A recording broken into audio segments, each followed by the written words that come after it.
అందరికీ నమస్కారం. దిగ్దర్శకులు రాఘవేంద్ర గారు, కోదండరామరెడ్డి గారు,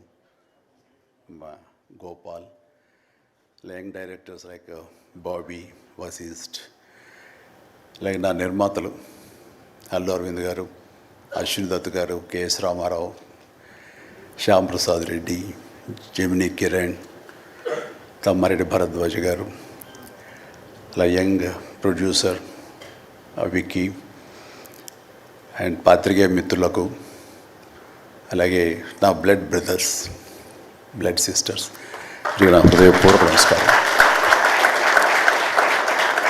సో ఫస్ట్ ఆఫ్ ఆల్ ఈ ఈవెంట్ ఇంత గ్లామర్గా, ఇంత మెమొరబుల్గా ఉంది అంటే దానికి ప్రధానమైన కారణం నా మిత్రుడు అమీర్ ఖాన్. అమీర్జీ, thank you so much. And with a small message and a phone call, you made it. And your presence made this moment as a memorable moment. Really, thank you so much. And I never forget this gesture from your side. And about Guinness Book of World Records, then ఊహించండి. I never expected, never dreamt about Guinness book of world record, because Guinness బుక్కి మనకి ఏంటి సంబంధం అనే ఒక ఆలోచన ఏమైనా ఉంటుంది కదా సహజంగా. అలాగే నాకు అలాంటి ఆలోచన ఏమి లేదు. అలాంటిది నేను ఎదురు చూడనటువంటి ఒక గొప్ప ఆనర్ ఈ రోజున నాకు నా జీవితంలో నా ఈ సినీ ప్రస్థానం సంబంధించి తారసపడినందుకు ఆ భగవంతుడికి, దానికి కారణభూతులైన మా దర్శక నిర్మాతలకు, నా అభిమానులకు ఎప్పుడు నేను రుణపడి ఉంటాను. Thank you so much.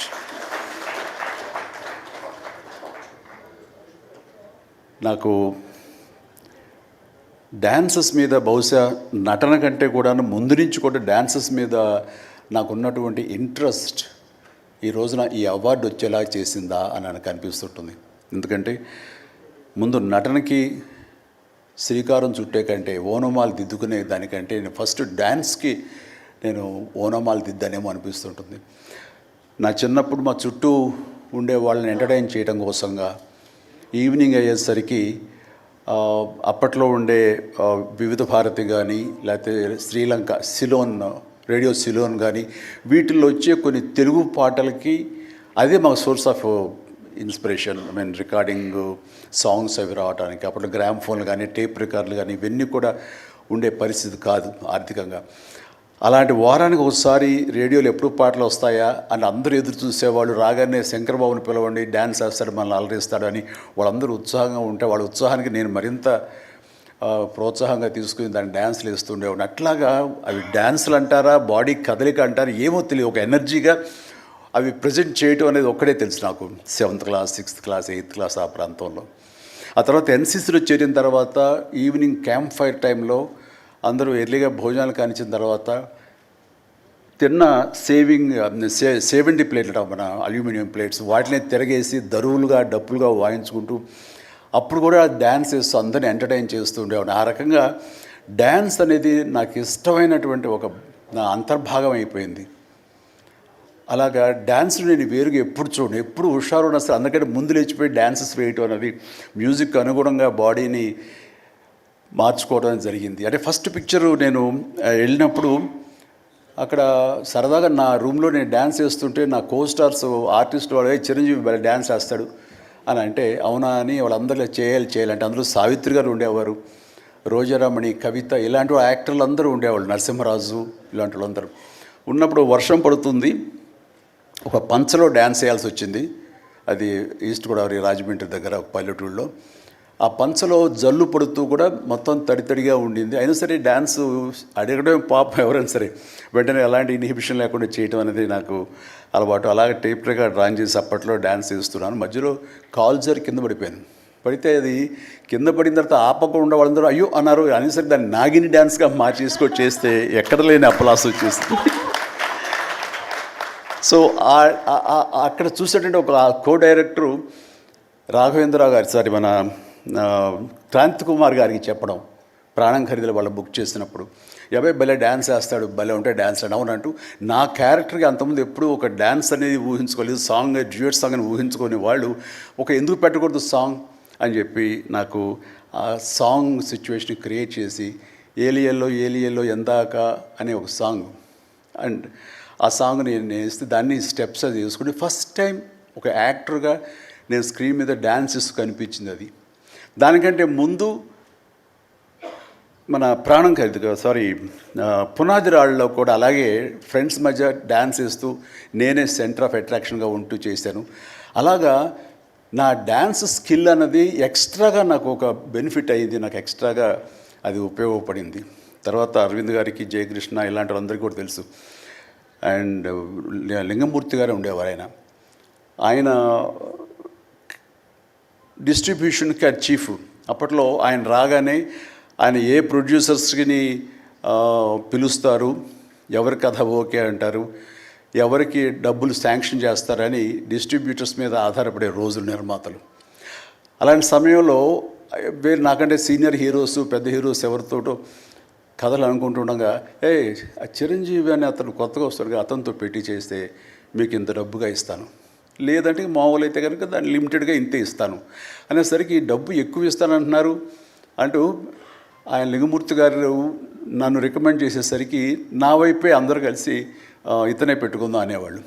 అతను ఏంటంటే ప్రజానాడి, ఆడియన్స్ ఏమనుకుంటున్నారు, ఆడియన్స్ ఇతను సాంగ్స్ కోసంగా పదే సినిమాలకు వస్తున్నారు, ఇలాంటి వాడితో సినిమాలు తీస్తే మనకి 4 డబ్బులు వస్తాయి కదా, కమర్షియల్గా వైబుల్గా ఉంటుందని ఉద్దేశంతో ఆయన ఆ రకంగా అప్పట్లో నా ప్రొడ్యూసర్తో అనడం అండ్ వాళ్ళు కూడా నన్ను ఆప్ చేయటం నాకు ఆ రకంగా డ్యాన్సెస్ అనేది ఒక ఎడ్జిని తీసుకొచ్చింది.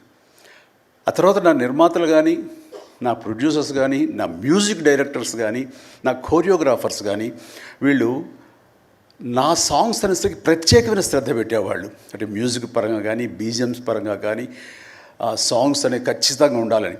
దత్తు గారితో నాకు ఎప్పుడు దెబ్బలాటే, ఎందుకంటే 6 సాంగ్స్ ఉండాలేమో బాస్ మనకు అనేవారైనా, లేదు 5 చాలండి, 6వ సాంగ్ ఎప్పుడు కథకి గొడవ అడ్డుపడిపోతుందంటే, లేదు బాస్ అది మీరు అనకండి, ఏ హీరో అయితే ఏమో కానీ మీరైతే మొత్తం 6 సాంగ్స్ ఉండాలి బాస్ అని ఆయన అంటాం.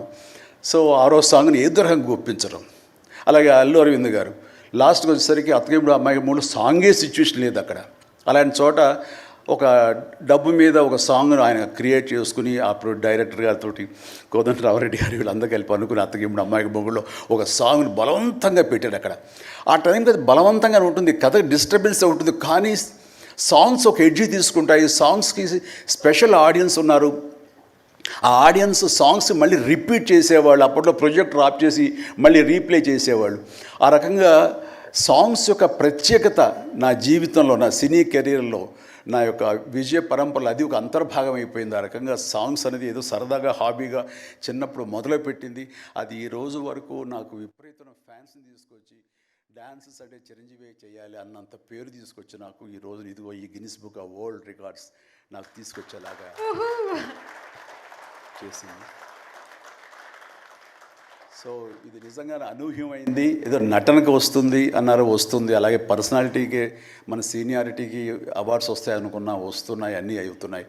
ఇంక ఎందుకు వస్తాయి, ఏమన్నా వస్తాయి అనుకుంటే కనుక ఈ రూపంలో వచ్చింది. ఈ రకంగా నన్ను వరిస్తుంది అనుకోలే. అది కాకుండా Guinness book of world records అన్నది. So first of all thank you so much mister Richard.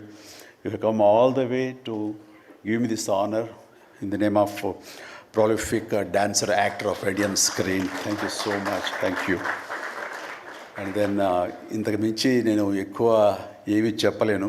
But నా యొక్క ఈ విజయ పరంపరలో నేను కొనసాగడానికి నాకు ముందు నుంచి దోహదపడుతున్న నా నిర్మాతలకి, నా తోటి నటీనటులకు, నా టెక్నీషియన్స్కి, నా డైరెక్టర్స్కి, ప్రతి ఒక్కరికి హృదయపూర్వక ధన్యవాదాలు మరొకసారి తెలియజేసుకుంటూ ప్రతి ఒక్కరికి నా అభినందనలు సెలవు తీసుకుంటాను. జై హింద్. Thank you.